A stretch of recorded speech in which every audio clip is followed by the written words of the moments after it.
ขายมาหลายแบบนี้ก็ถือว่าออเดอร์นี้เล่นจะขายไปบัตรหนึ่งนะทุกคนเนาะเพราะว่าว่าเฮาเทรดตามแห่งซื้อแห่งขายของตลาดเนาะถ้าหากว่าตลาดขึ้นก็จะกดซื้อแต่ว่าตลาดลงก็จะกดขายอันนี้เป็นเทคนิคของเลขนะทุกคนเนาะและมื้อนี้เล่นก็ยังคงสืบต่อเทรดเก็บ50ดอลลาร์ตามที่เล่งเทรดอยู่นะทุกคนเนาะซึ่งก็โดยรวมมีกำไรอยู่ที่367แล้วในเดือนนี้นะทุกคนอันนี้เป็นการเทรดแบบระยะยาวเนาะก็คือเขาจะเทรดแบบเน้นเป็นเดือนนะทุกคนเนาะเขาจะไม่ได้เน้นแบบรายมื้อรายวันเอียงประมาณนี้เนาะออเดอร์แรกก็ถือว่าแจ้บไปนะทุกคนเนาะก็ถือว่าการเทรดมีได้มีเสียแหละเนาะก็เฮาพลาดออเดอร์นี้เนาะในมุมมองของบางคนเสียแล้วก็อาจจะหยุดเนาะแต่ในมุมของเล่นก็เสียแล้วก็จะบริหารเงิน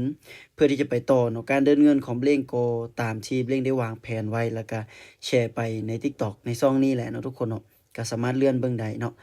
สำหรับออเดอร์นี้เนาะก็ถือว่าเมื่อกี้เราเห็นแห่งซื้อเข้ามาเนาะทุกคนเนาะก็บ่แปลกที่เขาจะกดซื้อเนาะ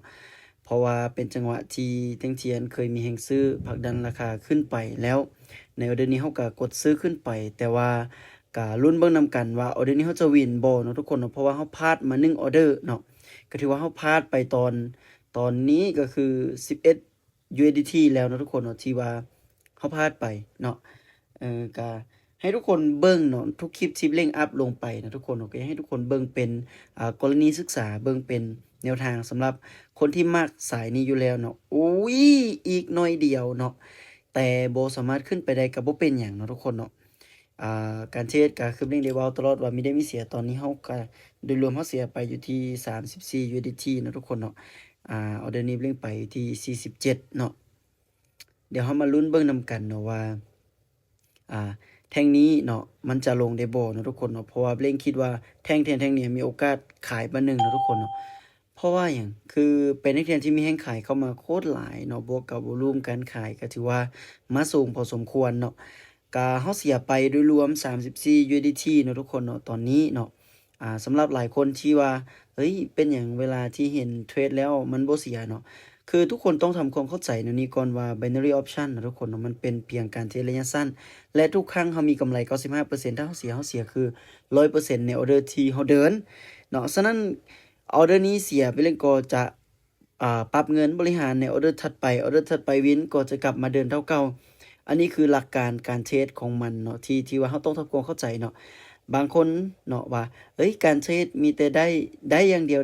เนาะ คือต้องเข้าใจว่าออเดอร์ที่มันเสียนั่นแหละคือเสียเนาะเสียอีกก็คือเสียได้ก็คือได้เนาะแต่โดยรวมเขามีการบริหารเงินเนาะออเดอร์นี้ทุกคนเนาะเล่นจะปรับเงินมาเป็น11เนาะออเดอร์นี้แมนเขายังจะคงขายไปต่อเนาะทุกคนเนาะเพราะว่า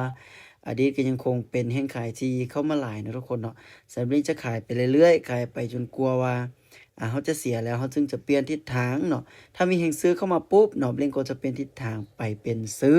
ขึ้นไปเนาะนี่เป็นสไตล์การเทศที่ตัวโคเบลเองใส่อยู่ในณปัจจุบันนี้นะทุกคนเนาะคืออยากจะกลับไปเว้าให้ทุกคนฟังนิดนึงเนาะเกี่ยวกับว่าเทศได้เทศเสียอย่างประมาณนี้เนาะคือ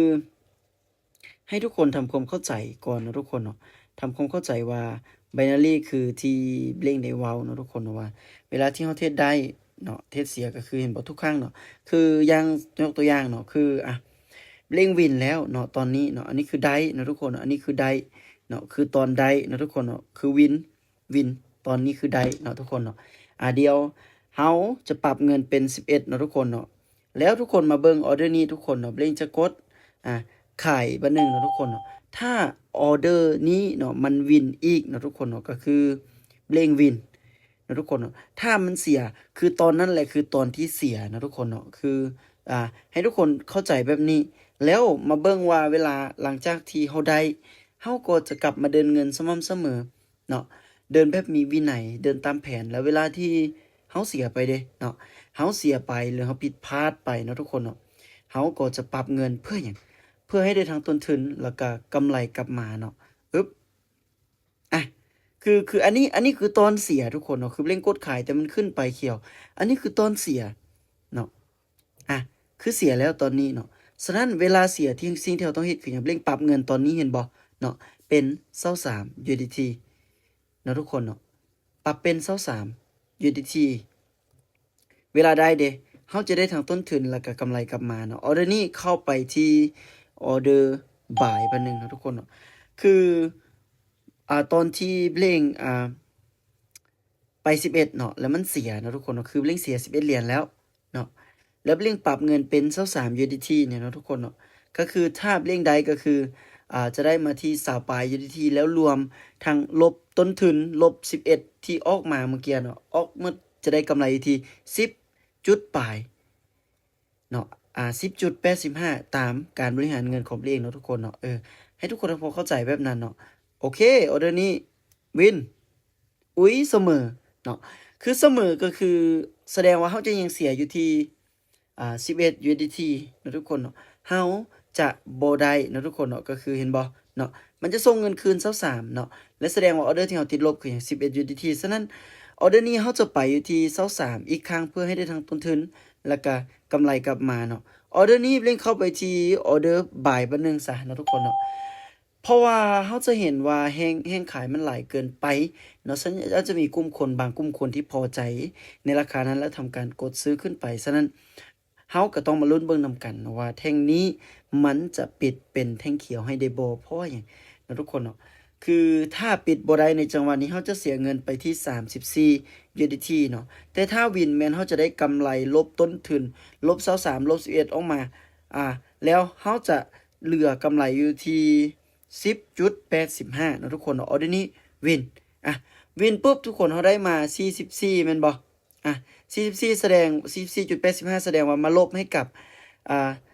34เหลือได้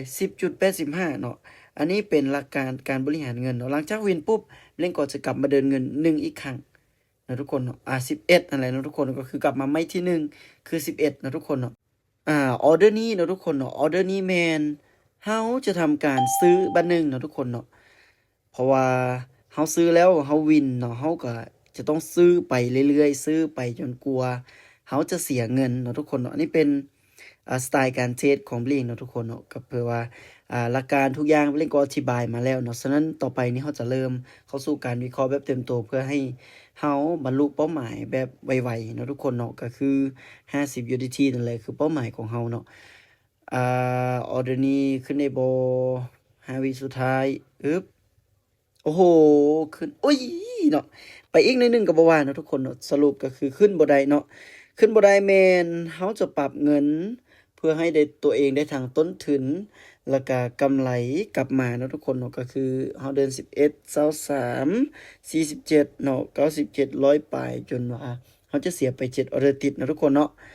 ออเดอร์นี้เน็ตซะขอขายบัดนึงซะเนาะทุกคนเนาะออกบ่โอเคเนาะอินเทอร์เน็ตซะเมื่อกี้นี่แลกๆไปนิดนึงเนาะทุกคนเนาะก็มาลุ้นเบิ่งนำกันว่าออเดอร์นี้เฮาจะวินบ่เนาะทุกคนเนาะแต่ว่าลึกๆเล่นก็อยากให้มันวินทุกออเดอร์เลยแต่ว่ามันเป็นไปได้ยากเนาะทุกคนเนาะว่า